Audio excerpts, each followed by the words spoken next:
Mummy, यहाँ कहाँ पटक दिया आपने मुझे। इन लोगों की औकात तो भिखारियों से भी बुरी है। 10 दिन हो गए मम्मी, घर में रोज आलू की सब्जी और रोटी बन रही है। खा खा के मेरे तो पेट में भी बल पड़ गए हैं। मरोड़े उठ रहे हैं मम्मी, मरोड़े।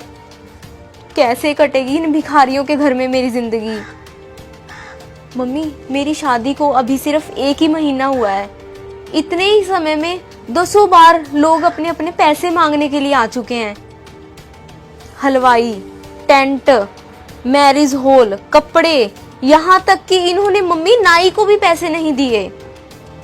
लोग आते हैं, पैसे मांगते हैं, ना पैसे मिलने पर बेइज्जती करके चले जाते हैं। मम्मी, कैसे कटेगी जिंदगी इन भिखारियों के घर में मेरी।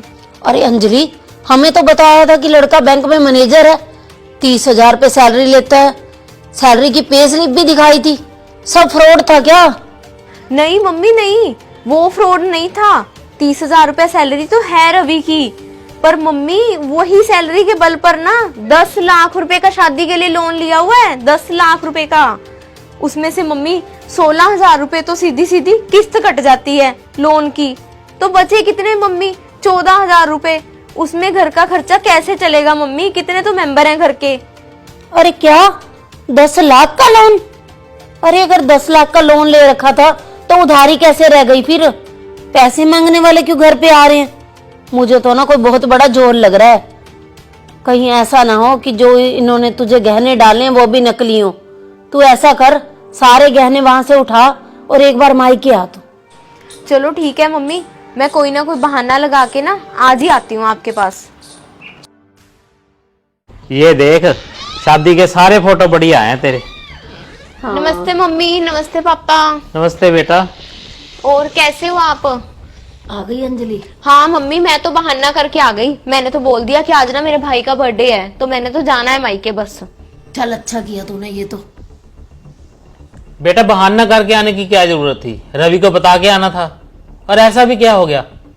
अरे क्या बताऊं आपको, कुछ भी सही नहीं है अंजलि के ससुराल में। खोखले हुए पड़े हैं, खोखले। ऊपर से बन रहे थे करोड़पति। शादी से पहले तो इतनी बड़ी बड़ी बातें करते थे, अब सारा दिन उधार मांगने वालों की लाइन लगी पड़ी है अंजलि के घर पे। उन्होंने तो शादी के जो भी गहने बनवाए थे उसके पैसे नहीं दिए, नाई के पैसे नहीं दिए, हलवाई के पैसे नहीं दिए, और तो और जो गाड़ियां यहाँ पे करके आए थे ना, उनका भी बकाया भी बाकी है बाकी। अरे 30,000 रुपए सैलरी है रवि की, धीरे धीरे चुका देगा सभी के पैसे। और ब्याह शादी में ऐसा हो ही जाता है, किसी से उधार लेना पड़ जाता है। तो हमने कहा अभी सारे चुका दिए पैसे? हमने भी तो कई लोगों के पैसे देने अभी। इसमें क्या घबराने की जरूरत नहीं होती इसमें। अरे हम तो लड़की वाले हैं, वो लड़के वाले हैं। लड़के वालों को तो पैसे वाला होना चाहिए। मैंने आपसे कितनी बार बोला था कि ढंग से इंक्वायरी कर लो, अब देख लो। अरे पापा, उनके पास तो जमा के नाम पर फूटी कोड़ी भी नहीं है।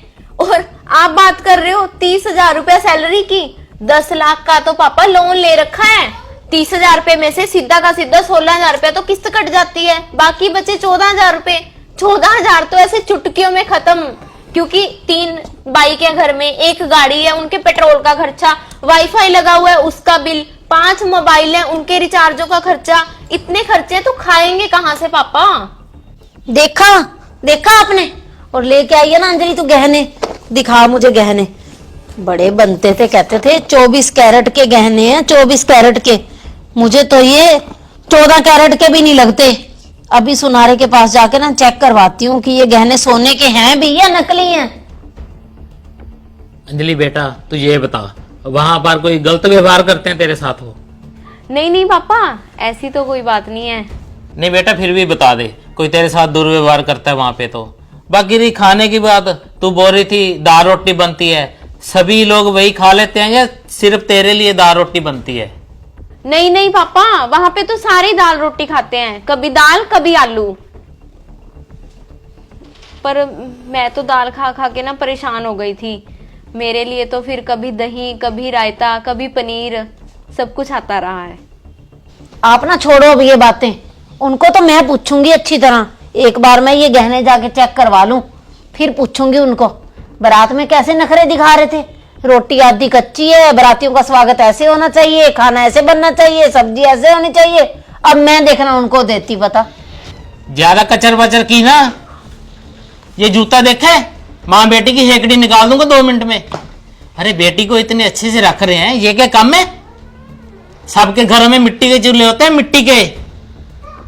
बाकी कर्जे की क्या बात है, ब्याह शादी में हो जाता है, उतर जाएगा धीरे धीरे। हाँ ये बात जरूर है, शादी में उन्होंने औकात से ज्यादा खर्चा किया है। खर्चा किया है तो उनको सबक भी मिल गया होगा। और अंजलि एक बात सुन ले, तू आज के बाद अपने घर की गुप्त बातें अपनी माँ को आके ना बताना, तो मुझसे बुरा कोई नहीं होगा। हाँ यदि कोई तुम्हें वहां तंग करता है तो मुझे बता, फिर मैं देखूंगा उसको। मैं करता हूं फोन रवि को, जाता तुझे लेता जाएगा। हेलो, हाँ रवि बेटा, हाँ वो बैंक से जाओगे ना बेटा, तो अंजलि को साथ लेते जाना, उसका मन नहीं लग रहा तेरे बिना। ठीक है।